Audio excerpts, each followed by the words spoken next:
tanda besar kiamat yang kedua. Dajjal lepas.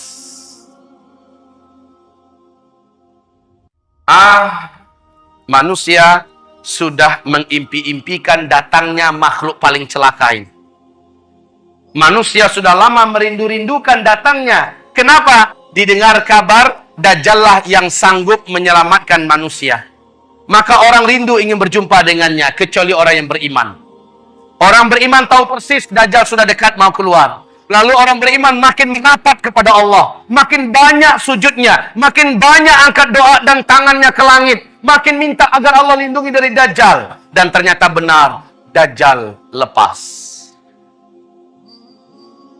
Ma baina khalqi Adam ila qiyamis sa'ah fitnatun akbar minad Dajjal. Sejak Adam diciptakan sampai kiamat, tidak ada fitnah yang lebih hebat, yang lebih berat, yang lebih dahsyat melebihi fitnahnya Dajjal.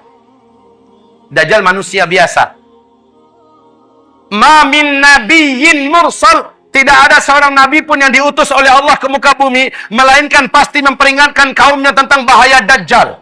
Hati-hati Dajjal, hati-hati Dajjal. Setiap nabi ingatkan kaumnya, hati-hati Dajjal. Dan Rasulullah bersabda sallallahu alaihi wasallam, kalau saat Dajjal itu keluar saya masih hidup, saya yang akan menghadang Dajjal, saya yang akan melawan Dajjal, kata Rasulullah. Tapi kalau saat itu munculnya Dajjal, saya sudah tidak ada. Setiap kalian harus melindungi dan membela dirinya sendiri-sendiri dari Dajjal. Kaum muslimin, Rasul menyebutkan Dajjal itu orangnya seperti ini, seperti ini. Anak keturunan Adam. Dia lebih pendek dari kalian sedikit. Hanya satu orang. Jangan pikir Dajjal itu sebuah kekuatan yang besar. Ya, dia lebih pendek daripada kalian. Mukanya jelek sekali. Matanya dua. Yang sebelah kanan, kata Rasulullah, tertutupi oleh melelehnya daging bagian atas, menutupi mata. Lalu bagian ujung daripada yang menutupi ini, lengket ke pipi. Dan ada membentuk semacam jengger ayam. Ya, bergelantungan. Jelek sekali, Pak. Kemudian matanya yang sebelah kanan itu seperti mau keluar dan nampak lengkungan seperti ini. Mata sebelah kiri sudah mau lepas. Warnanya hijau kaca. Rasul mengatakan kulit Dajjal itu putih pucat kemerah-merahan. Rambutnya keribu. Rambutnya keribu. Di sela-sela rambutnya yang keribu ada rambut-rambut yang lurus. Lehernya lebih panjang daripada leher kalian sedikit. Bahunya mereng. Dadanya lebar, full daging. Sekel, Pak. Full daging. Enggak gemuk, tetapi sekel. Lebar dadanya. Apabila dia berjalan, kata Rasulullah, kaki kiri dengan kaki kanannya, jempolnya saling berdekatan. Dua mata kaki saling berjauhan. Seperti ini. Jelek sekali. Kaum muslimin yang kami muliakan, tapi jangan lihat orang kayak gitu, Dajjal gitu. Keturunan Dajjal. Ya. Rasulullah menyebutkan khusus orang yang beriman. Yang menurut Allah masih ada iman di dadanya. Karena banyak orang nanti merasa dirinya masih beriman, padahal menurut Allah sudah nggak ada lagi iman di dadanya. Khusus orang beriman, dia diberi oleh Allah kemampuan apabila sempat tiba-tiba kepergok atau berjumpa dengan Dajjal, dia pasti bisa melihat ada tulisan kafaro, kafir di antara dua alisnya. Hanya orang beriman, padahal nggak nampak, Pak. Tapi khusus orang beriman seperti nampak. Tertulis kafara di sini. Subhanallah, kaum muslimin. Menandakan kita hari itu masih beriman atau tidak, kalau sempat, dan jangan pernah ya, mudah-mudahan tidak pernah kita berjumpa dengan Dajjal. Nabi mengatakan, jangan pernah kalian berjumpa dengan Dajjal. Jangan kalian pernah berjumpa dengan Dajjal. Demi Allah, kata Rasulullah, Dajjal itu bergelar Al-Masih. Dajjal itu bergelar Al-Masih. Al-Masih Dajjal. Apa makna Al-Masih? Sang penghapus. Dajjal itu ketika dia berjumpa dengan orang, hapuslah iman orang itu. Menguap. Bahkan kata Rasulullah, akan datang nanti seorang lelaki yang sangat yakin imannya tidak akan hilang.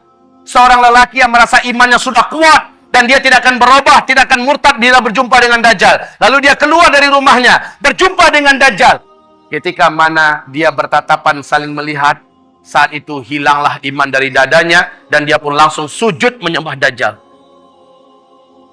Padahal laki-laki ini sangat kuat iman.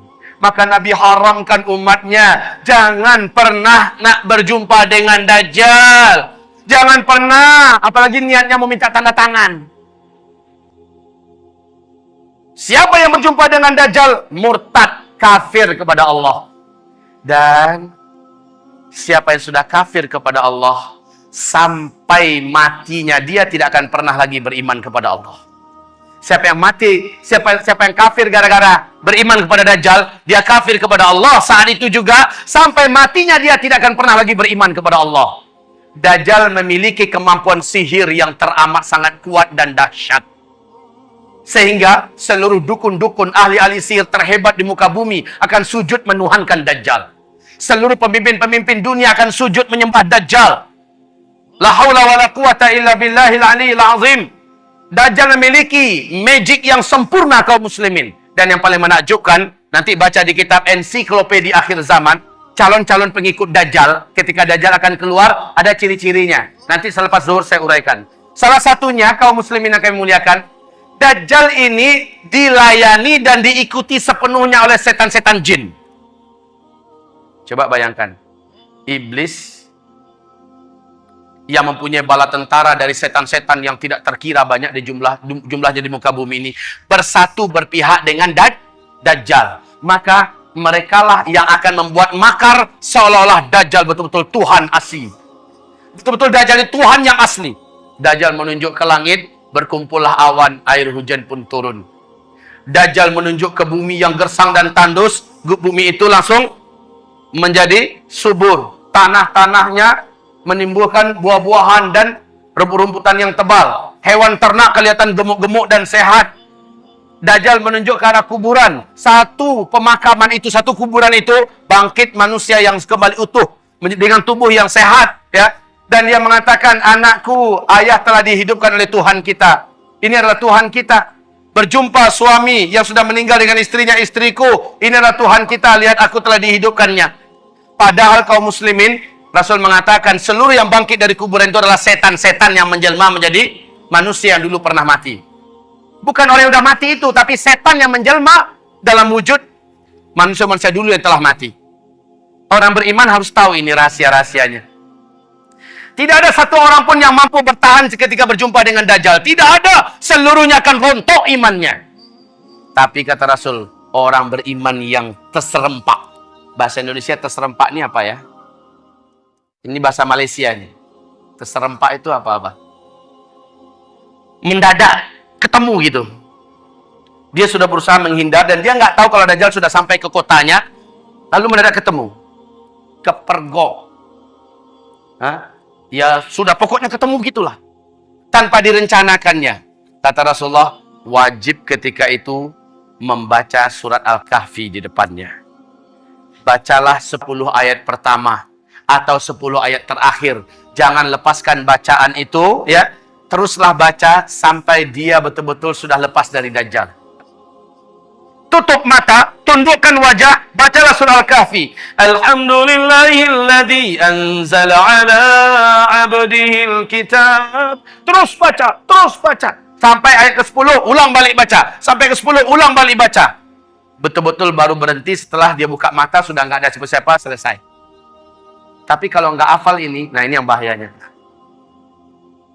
Pas ketemu Dajjal, baru cari Quran. Nggak masanya lagi cari Quran. Tunggu-tunggu om, cari Quran dulu. Habis nih. Makanya diperintahkan menghafal surat Al-Kahfi. Hafalkan surat Al-Kahfi. 10 ayat pertama atau 10 ayat terakhir. Dari sekarang. Dan lancarkan membacanya. Sering-sering bawa dalam sholat.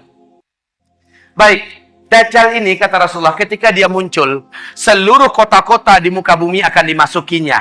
Dan dia tidak akan memasuki perkampungan, dusun-dusun, lembah-lembah. Dia tidak akan masuk ke daerah yang sedikit manusianya. Di mana manusia yang banyak, Dajjal akan sampai ke situ. Saat Dajjal sampai di situ, magicnya dan kekuatan sihirnya langsung menyebar. Sehingga para wanita-wanita pada umumnya, kata Rasulullah, seperti tertarik untuk keluar dari rumah, ingin berjumpa dengan Dajjal. Maka sabda Rasulullah SAW, bila kamu dengar Dajjal sudah sampai ke kota kamu, carilah istri-istri kamu, bawa ke rumah, ikat dia di dalam rumah. Carilah ibunda kamu, bawa ke rumah, ikatlah mereka di rumah, tambatkan mereka ke tiang. Ikatkan kakinya. Baca itu hadis. Ini hadisnya sahih. Jangan katakan saya mengarang-arang. Ensiklopedia akhir zaman, Nabi perintahkan, kalau kamu dengar Dajjal sudah sampai masuk ke kota kamu, segera kamu kumpulkan istrimu, anak-anak gadismu, emak-emak kamu. Karena yang paling banyak terkena kekuatan sihirnya Dajjal adalah kaum wanita. Ikatkan mereka di rumah-rumah kamu. Ambatkan kaki mereka ke tiang-tiang rumah agar mereka tidak keluar. Saking kuatnya, Pak. Bagaimana kalau seandainya iman kita sendiri lemah? Ya udah, dengan bapak-bapak ke bawah. Bawa bini, bawa anak, ayo. Nah. Maka dengan ini memastikan kita wajib memperkuat iman. Kita wajib memperteguh akidah, meluruskan tauhid. Kalaulah Allah beri saya rezeki, saya punya peralatan yang bisa lengkap, kamera lengkap, saya ingin shooting tiap hari, bagaimana menggiring menjadi ahli tauhid di akhir zaman. Bagaimana tauhid yang sebenarnya, mulai dari pembahasan Asmaul Husna, pembahasan tentang La ilaha illallah, pembahasan-pembahasan yang akan menguatkan tauhid. Biar tidak berjumpa pun kita, Bapak bisa mengaksesnya di YouTube. Kalaulah Allah kasih rezeki. Tetapi kaum muslimin, hamba-hamba Allah yang kami muliakan, sampai hari ini, niat itu belum kesampaian. Kaum muslimin, kita lanjutkan. Dajjal ini, kata Rasulullah, akan muncul dengan tanda-tanda alam yang tidak bisa ditutupi. Dia akan muncul dengan tanda-tanda alam yang tidak bisa disembunyikan. Nggak bisa juga dikarang-karang. Di dalam hadis Sahih Muslim, Tamim Ad-Dari bercerita pertemuannya dengan seorang lelaki bertubuh gompal, terikat dengan rantai yang besar kakinya, dan rantai itu menghubungi kedua tangannya, terikat di dua tangannya, dan juga rantai itu menghubungi lehernya, terikat lehernya, tergeletak di lantai. Di sebuah pulau di Laut Yaman, dalam salah satu kuil tua. Tamim Ad-Dari dengan 20 awak kapalnya bertanya, celakalah engkau, siapa engkau? Kata lelaki yang terikat itu, kalian tidak usah takut kepada saya terikat dan saya tidak akan bisa menyakiti kalian. Apakah kalian datang dari Arab? Tamim Ad-Dari menjawab, benar, kami dari Arab. Sudah lama saya menanti-nanti orang Arab masuk ke pulau ini. Saya mau mendengarkan perkembangan dunia terkini seperti apa. Dia bertanya, apakah sudah muncul seorang lelaki di Arab? Dia adalah orang ummi, ngaku-ngaku sebagai nabi, namanya Ahmad. Udah keluar belum? Maka dijawab oleh Tamim Ad-Dari, sudah. Oh, sebentar lagi. Kalau begitu, sebentar lagi. Kalian beriman nggak dengannya? Ada yang beriman kepadanya, ada yang tidak beriman. Beruntunglah yang mau beriman kepadanya, kata laki-laki ini. Lalu dia bertanya, dijawab. Pertanyaan berikut ini yang penting, Pak. Dia bertanya tentang buah kurma di kebun kurma Baisan. Tamim Ad-Dari mengatakan, apanya yang ingin kamu tanyakan? Laki-laki yang terikat itu berkata, sekarang masih berbuah nggak? Sekarang buahnya banyak, lebat. Tidak lama lagi buahnya akan berakhir. Itu adalah tanda-tanda saya akan lepas. Lalu dia bertanya lagi tentang Danau Tiberias. Danau Tiberias. Apanya yang ingin kau tanyakan, kata Tamim Ad-Dari? Apakah masih ada airnya sekarang? Menjawablah laki-laki yang terikat itu, airnya sekarang tidak berkurang dan banyak. Laki-laki itu yang terikat ini berkata, tidak lama lagi danau ini akan mengering, tinggal tersisa sedikit. Saat itu saya lepas dan saya bebas. Ketahuilah oleh kalian, saya adalah Al-Masih, kata laki-laki yang terikat itu. Saya adalah Al-Masih. Dia tidak mau menyebutkan namanya lengkap, Al-Masih Dajjal. Dia hanya mengatakan, saya adalah Al-Masih. Ketika saya lepas, saya bebas, saya akan masuki seluruh kota-kota di muka bumi ini. Hanya 2 kota yang saya tidak berhasil masuk, yaitu Mekah dan Tibah, kata beliau. Ketika Tamim menceritakan ini kepada Nabi Muhammad, dan dia menyatakan Islamnya, Nabi berkata kepada seluruh kaum muslimin yang ada di Madinah, ketahuilah oleh kalian, lelaki yang ada di pulau Laut Yaman itu, dia adalah Dajjal. Dia adalah Dajjal. Demi Allah, ciri-ciri yang aku ceritakan kepada kalian, lengkap semua yang ada diceritakan oleh Tamim barusan kepada saya. Tibah yang dimaksud oleh lelaki Dajjal itu adalah Madinah ini. Jadi Mekah, Madinah, hanya 2 kota ini yang Dajjal tidak bisa masuk. Makanya salah satu cara selamat dari Dajjal nanti, kata Rasulullah, larilah kamu ke Mekah atau ke Madinah. Masalahnya, ketika Dajjal ini keluar, teknologi udah nggak ada. Kita mau lari ke Mekah gimana? Pesawat yang mau nerbangin kita udah nggak ada. Kalau begitu, ada langkah lain yang harus kamu segera buat agar kamu selamat dari Dajjal. Langkah-langkah inilah yang sudah kita susun dan kita muat dalam kitab Zikir Akhir Zaman. Cara-cara dari Rasulullah agar selamat dari Dajjal. Baik kaum muslimin, lanjutnya kita ceritakan yang dua tadi. Lihat faktanya sekarang. Lihat faktanya sekarang. Buka YouTube kalau mau. Kalau mau, buka YouTube. Tentang buah kurma di kebun kurma Baisan. Di mana kebun kurma Baisan? Hah? Perbatasan Yordania dengan Palestina. Kaum muslimin, kebun kurma Baisan ini sudah beberapa tahun terakhir sudah tidak berbuah 100%. Sudah tidak berbuah 100%. Bahkan batang-batang pohonnya pun cenderung mengarah kepada mati. Awas, hadis tadi mengatakan, tak lama lagi buahnya akan berakhir. Adalah pertanda saya akan lepas. Satu. Yang kedua, dia bertanya tentang Danau Tiberias. Masih berair enggak? Kami menjawab sekarang ini airnya banyak, enggak berkurang. Sebentar lagi airnya akan susut. Ketika benar-benar akan habis, berarti saya sudah lepas. Untuk Bapak Ibu ketahui, di sini nanti buka halaman 800. Hadis Nabi mengatakan bahwa sesungguhnya tanda di antara Dajjal itu akan keluar adalah Danau Tiberias akan menyusut. Faktanya, Danau Tiberias ini sekarang tuh di Israel, Pak. Sekarang letaknya di Israel. Perbatasan dekat perbatasan dengan Lebanon. Danau Tiberias ini kaum muslimin. Ini permukaan danau. Ini dasarnya. Ya. Danau ini tidaklah dalam. Hanya 45 meter saja. Hanya 45 meter saja. Nggak dalam. Sejak bumi terkembang, danau ini belum pernah susut, Pak, airnya. Tapi tahukah Bapak Ibu, perkembangan terakhir sejak hitungan 2003 sampai 2013, 10 tahun terakhir, pemerintah Israel telah panik sejadi-jadinya panik. Sehingga diumumkan di televisi resmi mereka tentang kondisi Danau Tiberias. 10 tahun terakhir, Danau Tiberias yang kedalamannya hanya 45 meter telah menyusut 16 meter. 16 meter ini bukan sedikit. Jumlah yang signifikan. Ya. Jadi dari permukaan sudah susut seperti ini. 16 meter. Lebih 30% loh, Pak. Akhir 2013. Sekarang, 2015 akhir, dicek kondisi Danau Tiberias sekarang, bagian yang menonjol dari dasar danau sudah kelihatan seperti pulau-pulau kecil. Berarti semakin menyusut. Menjerit pemerintah Israel hari ini. Ketakutan yang tidak bisa disembunyikan, Pak. Sebab apa? Sebab Danau Tiberias ini sumber air satu-satunya bangsa Yahudi di Israel. Mereka tidak punya mata air yang lain.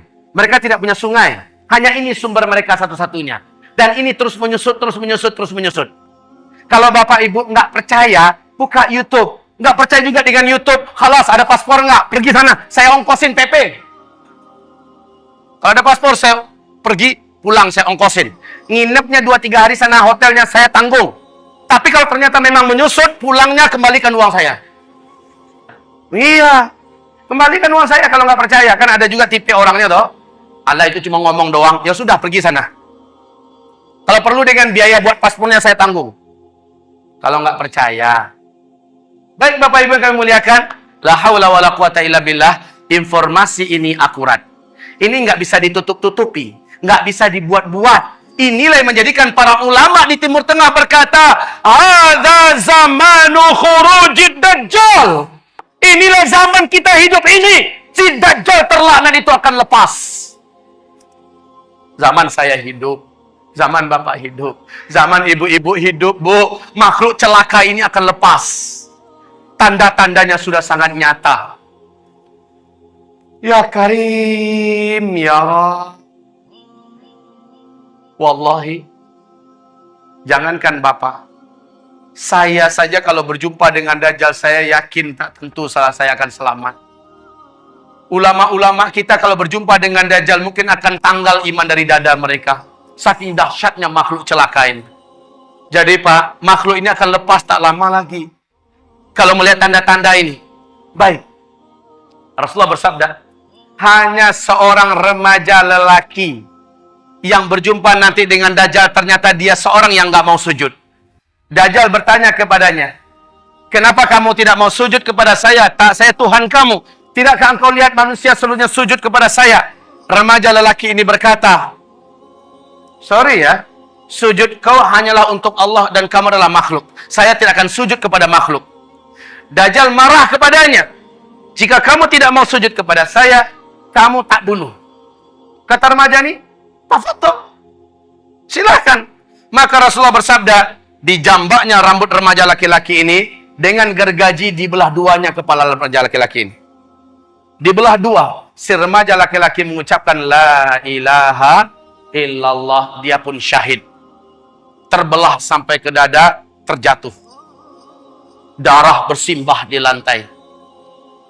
Dajjal mengelilinginya satu kali keliling sambil komat kamit, mulutnya membaca mantra-mantra tertentu. Membaca mantra-mantra tertentu. Setelah selesai, Dajjal menunjuk ke arahnya, "Qum, bangkitlah kamu." Allah izinkan, kata Rasul. Allah izinkan. Ini benar-benar nyata, bukan lagi setan yang menjelma. Ya, Allah izinkan remaja laki-laki ini tubuhnya kembali menyatu. Kalau dalam film-film dongeng ini ilmu rawa rontek. Nyatu kembali, bertemu kembali tubuhnya dan remaja ini kembali bangkit. Dajjal bertepuk dada dan bangga kepada para pengikutnya. Kalian lihat, sudah saya bunuh nih anak dan sekarang saya hidupkan dia di depan mata kalian. Semakin percaya mereka ini memang Tuhan. Sementara si remaja lain lagi, setelah dia bangkit, apa kata Dajjal? Sujud sekarang. Saya sudah buktikan kepada kamu, saya Tuhan kamu. Kamu sudah saya matikan dan saya hidupkan sekarang. Apa kata si remaja ini? Sorry Jal. Setelah kejadian ini malah makin mantap iman saya, kamu asli Dajjal. Hai manusia, inilah dia Dajjal yang diceritakan oleh Rasulullah SAW. Rasulullah telah menceritakan akan ada seorang remaja lelaki yang akan dibunuh oleh Dajjal karena tidak mau sujud kepadanya. Dan Dajjal menghidupkannya kembali dengan izin Allah. Remaja-remaja itu hidup. Tetapi setelah itu Dajjal tidak akan sanggup lagi membunuhnya kali kedua. Dan juga tidak ada sanggup membunuh manusia manapun. Hai manusia, taubatlah kalian, ini adalah Dajjal. Kafirilah oleh kalian dia. Dajjal marah kepadanya, ingin membunuhnya kali kedua. Memang kemampuannya sudah dicabut oleh Allah Subhanahu wa taala. Remaja lelaki ini, kalau dalam ilmu sosial, hitungan remaja itu tuan-tuan, puan-puan sekalian, bapak-bapak, ibu-ibu, remaja dalam hitungan ilmu sosial adalah dari umur 12, 13, 14, 15, 16 yang disepakati. Berselisih pendapat tentang umur 17. Sekarang kita ambil yang sampai 17 aja dah.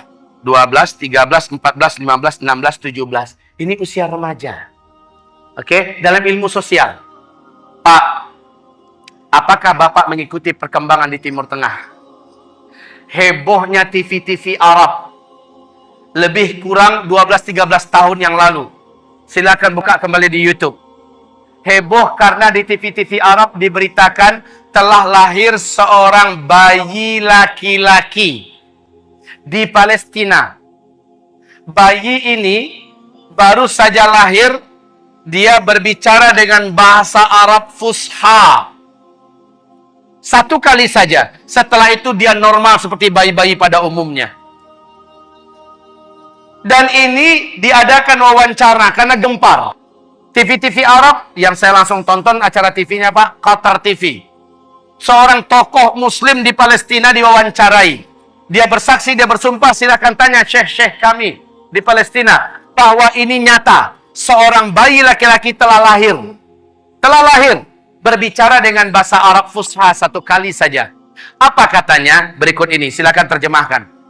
Ana rajulun sayaqtuluni dajjal wala yaqtulu ba'di ahadan abada.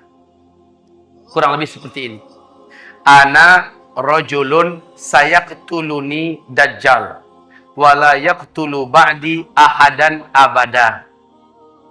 Kemudian bayi ini normal umumnya seperti bayi-bayi yang lain. Bisa ada yang bantu terjemahkan selain Abah? Ada yang bisa bantu terjemahkan? Ana apa artinya? Nah itu kan bisa. Rajulun, seorang lelaki. Saya kutuluni Dajjal. Yang nanti saya akan dibunuh oleh Dajjal. Wala yaqtulu ba'di ahadan abada. Setelah itu, Dajjal tidak akan sanggup lagi membunuhku. Dan tidak pun seorang pun setelahku membunuhnya. Dajjal sudah tidak mampu. Seorang pun selama-lamanya. Kejadian ini sekarang sudah masuk tahun ke-13. Sudah masuk tahun ke-13. Seandainya berita ini sahih. Seandainya berita ini sahih. Maka semakin menguatkan keyakinan kita. Sudah sangat dekat. Dajjal terlaknat itu akan keluar. Umurnya sekarang masuk 13. 14, 19, 16, 17. Berarti dalam hitungan tahun yang sangat dekat, si Dajjal celaka ini akan keluar. Siap atau tidak? Siap atau tidak? Demi Allah, saya tidak siap. Bapak gimana? Kalau ada yang berani mengatakan siap, terlalu. Saya tidak siap. Dajjal ini terlalu berat untuk dihadapi. Sedangkan para nabi saja berlindung kepada Allah dari Dajjal. Bagaimana lagi orang biasa macam kita? Tapi kenyataannya sudah sangat dekat. Ustadz, bisa jadi itu rekayasa TV, Pak Ustadz, supaya laris acaranya. Mungkin. Bisa jadi. Ini adalah rekayasa TV. Dibuat-buat agenda dan acaranya. Tetapi kaum muslimin, ini TV-TV Arab memuat semua ya. Jika ini memang rekayasa, bagaimana tentang Danau Tiberias? Bisa direkayasa nggak ini? Nggak bisa. Bagaimana dengan pohon kurma di kebun kurma Baisan? Bisa direkayasa nggak? Nggak. Karena hadisnya sahih. Taib kaum muslimin hamba-hamba Allah yang kami muliakan. Tentang kemunculan Dajjal, tanda-tandanya sudah sangat-sangat dekat. Bapak lihat, hampir negara-negara besar di dunia mempersiapkan kemunculan Dajjal. Negara-negara besar di dunia mempersiapkan ciri-ciri dan tanda-tanda kemunculan Dajjal. Bapak, Dajjal nanti masuk ke Madinah. Nggak bisa. Ketika gagal masuk Mekah, nggak bisa. Dia bersuara masuk Madinah, juga tidak bisa. Kenapa tidak bisa? Sudah ada malaikat yang menghunus pedang di tiap-tiap pintu masuk Mekah atau Madinah. Maka Dajjal tak berhasil masuk. Dajjal naik ke atas sebuah bukit di luar kota Madinah, kata Rasul, dan melihat ke arah Madinah. Dajjal berkata sambil menunjuk ke masjid Nabi, itu adalah istana putihnya si Ahmad. Itu adalah istana putihnya si Ahmad. Dia menghentakkan kakinya 3 kali di atas bukit itu. Gempa ke satu kota Madinah. Orang-orang munafik, orang-orang musyrik yang tinggal di dalam kota Madinah, keluar seluruhnya. Keluar dari kota Madinah, bergabung dengan Dajjal. Dan ketahuilah, bukit tempat dia menghentakkan kaki disebut dengan Bukit Garam. Oleh ulama sekarang disebut dengan Bukit Dajjal. Tahu tidak Bapak Ibu, di mana bukit ini berada di Madinah? Di luar kota Madinah. Sekarang bukit itu di atasnya sudah dibangun istana kerajaan. Jadi yang Bapak lihat masuk ke Madinah, pergi ke Uhud, ada nampak satu bukit didirikan istana, itu adalah bukitnya Dajjal. Itu Bukit Garam. Masya Allah. Kayak dipersiapkan, inilah tempat ente nanti wahai Dajjal. La haula wa la quwata illa billah. Kaum muslimin yang kami muliakan. Sementara istana putih yang ditunjuk oleh Dajjal ke Masjid Nabawi, ketika Nabi melafazkan hadis ini, seperti apa kondisi Masjid Nabawi? Lantainya saja masih tanah. Betul? Lantainya saja masih tanah. Tiang-tiangnya masih pohon kurma. Atapnya masih pelepah kurma. Sementara Dajjal di akhir zaman mengatakan itu istana putihnya si Ahmad. Masjid Nabawi sekarang kondisinya mirip istana nggak? Mirip kaum muslimin. Ketika Dajjal menunjuk itu adalah istana putihnya Muhammad, kondisi Masjid Nabawi sekarang lah yang paling cocok. Masya Allah. Baik. Dajjal tidak lama setelah dia keluar, bumi ini dikelilinginya, masanya tidak lama. Hanya 1 tahun, 2 bulan, 2 minggu, Dajjal pun selesai masanya. Kenapa? Muncul tanda besar kiamat yang ketiga. Turunnya dari langit manusia yang sudah disimpan oleh Allah khusus muncul di akhir zaman membunuh Dajjal. Siapa? Isa alaihis salam. Isa alaihis salam. Nabi Isa alaihi salam turun di Damaskus. Di masjid yang ada menara putihnya, kata Rasulullah. Isa akan turun di Damaskus, di Dimashq, di Manaratil Bayda, di menara yang masjid yang ada menara putihnya. Kaum muslimin yang kami muliakan, masjid ini ternyata di Damaskus hari ini sudah ada. Dan dia seperti yang ditulis oleh Syekh Al-Hafiz Al-Mufassir Al-Muhaddis Al-Hafiz Ibnu Katsir dalam kitab Tafsir Al-Quranil Azim menjelaskan bahwa sesungguhnya Masjid Jami' Amawi, disitulah nanti tempat turunnya Nabi Isa. Ada menara putihnya, Pak. Ini termasuk masjid yang sampai hari ini belum dirusak oleh Bashar Assad. Masya Allah. Kaum muslimin yang kami muliakan, Nabi Isa turun di Damaskus. Bukan Isa Habibullah yang di Jombang kemarin. Ngaku sebagai Nabi Isa. Syukur udah tobat sekarang ya. Tobat. Bukan. Kaum muslimin, Isa turun. Al-Mahdi terkepung di masjid itu sudah sekian hari. Orang-orang beriman bersama Al-Mahdi sudah terkepung di dalam masjid itu sekian hari. Al-Mahdi ini siapa yang akan memimpin di sini? Di mana munculnya Al-Mahdi setelah Dukhan? Ingat baik-baik, Al-Mahdi akan muncul setelah Dukhan. Di sini Al-Mahdi muncul. Taib, kaum muslimin, Al-Mahdi menaklukkan timur dan barat, kemudian saat Dajjal keluar, dia tidak sanggup berperang melawan Dajjal, dalam artian tidak terkalahkan Dajjal. Lalu Al-Mahdi terkepung di Masjid Jami' Amawi. Al-Mahdi, hamba-hamba Allah yang kami muliakan, dengan orang beriman, sholat subuh berjamaah. Pemadang subuh. Kemudian selesai sholat sunat fajar atau sholat sunat qabliyah subuh, Al-Mahdi suruh qomat. Beliau pun maju ke depan. Saat maju ke depan, seluruh mata mengarah kepada langit. Ternyata Nabi Isa sedang turun diapit oleh dua malaikat yang masing-masing malaikat punya dua sayap yang terkembang. Nabi Isa turun. Tangan Isa yang kanan memegang bahu sebelah kiri malaikat sebelah kanannya. Tangan Isa yang sebelah kiri, telapak tangannya, memegang bahu sebelah kanan malaikat yang sebelah kirinya. Isa pun turun. Rambut Nabi Isa, kata Rasulullah, bagaikan orang yang baru siap mandi. Seperti ada air-air yang menetes. Orang-orang yang beriman tersenyum, bahagia, karena yang dinanti-nanti sudah datang. Isa alaihi salam. Dan memang mereka sangat yakin, Pak, inilah saatnya Nabi Isa harus turun. Isa pun turun. Al-Mahdi langsung mundur, mempersilahkan Isa untuk menjadi imam. Isa berkata, tidak. Imam pada masa ini adalah engkau. Saya hanya penolongmu. Saya hanya pendampingmu. Majulah, jadilah imam. Isa pun sholat di belakangnya. Sholat subuh selesai, zikir selesai, matahari mulai terbit. Ternyata Dajjal berhasil mendobrak pintu masjid. Dajjal masuk dengan penuh kesombongan. Orang-orang yang menjadi bala tentara Dajjal dari kalangan Yahudi Asbahan dan asli Yahudi-Yahudi lainnya bersatu ingin mencincang Al-Mahdi, mencincang orang-orang beriman yang ada di dalam masjid. Penuh bawa sombong dan angkuh, Dajjal masuk. Ternyata Isa berdiri. Dajjal datang, Isa berdiri. Saling bertatap-tatapanlah dua manusia legendaris akhir zaman ini. Antara Isa dengan Dajjal. Dajjal langsung menjerit. Dajjal langsung menjerit. Melihat Isa menjerit, kata Rasulullah, meleleh tubuhnya.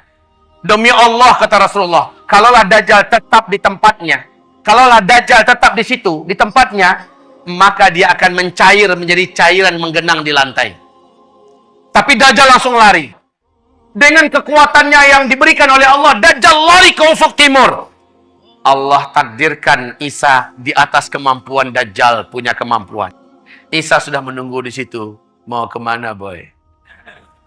Lari ke ufuk barat, sudah ditunggu oleh Nabi Isa. Terakhir, Dajjal lari ke Palestina, tepat di pintu Lut, kata Rasulullah. Isa menanti di situ dengan tombak khusus, dihantamkan tombak itu ke tubuh Dajjal. Tembus, Dajjal menjerit sakaratul maut, mampus tuh makhluk.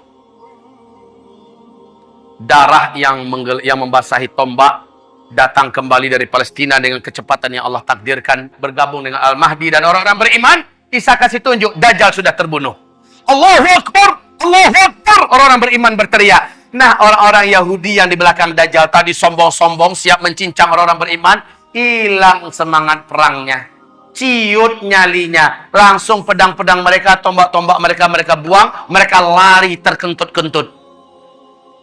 Lari bersembunyi menyelamatkan nyawa masing-masing. Saat itu kata Rasulullah, Allah takdirkan alam yang ada berbicara. Ya Muslim, hadza Yahudiyun warai, ta'ala faqtulhu. Hai Muslim, sini ada Yahudi di belakang saya sembunyi. Tangkap, bunuh dia, kata tembok ketika Yahudi bersembunyi di balik tembok. Kata lobang ketika Yahudi bersembunyi dalam lobang. Kata pohon ketika Yahudi bersembunyi di balik pohon. Illal gharqad, kecuali pohon gharqad. Innaha syajarul Yahud, sesungguhnya gharqad itu adalah pohonnya Yahudi, bangsa Yahudi. Makanya 12 tahun yang lalu, Pak, rabi-rabi Yahudi telah memerintahkan siapapun jadi Perdana Menteri wajib menanam pohon gharqad sebanyak-banyaknya. Maka start penanaman pohon gharqad di Israel lebih 12 tahun yang lalu bermula dari 2 juta batang pohon gharqad. Yang hari ini sudah setinggi 14, 15, dan 16 meter, Pak. Udah standby itu pohon gharqad. Mereka tahu ini akan menjadi pohon kita di akhir zaman. Aneh itu. Dia tahu dari hadis Nabi, mereka percaya. Gharqad inilah pohon kemenangan mereka di akhir zaman. Mereka tanam banyak-banyak. Tapi kan udah bocor duluan ke tangan orang beriman, kan? Hadisnya sudah ada. Orang beriman tahu nih kemana sisa Yahudi. Pasti ke kebun pohon gharqad. Oh, udah orang beriman datang bawa pedang-pedang mereka. Lihat ada Yahudi, cincang. Ada Yahudi, habis. Habis Yahudi sehabis-habisnya. Habis. Kemudian agama Nasrani dihapuskan oleh Nabi Isa alaihissalam, salib dibinasakan. Lalu Isa mengajak kembalilah ke agama tauhid yang diajarkan Nabi Muhammad sallallahu alaihi wasallam. Orang-orang Nasrani mengucapkan asyhadu an la ilaha illallah wa asyhadu anna Muhammadan Rasulullah.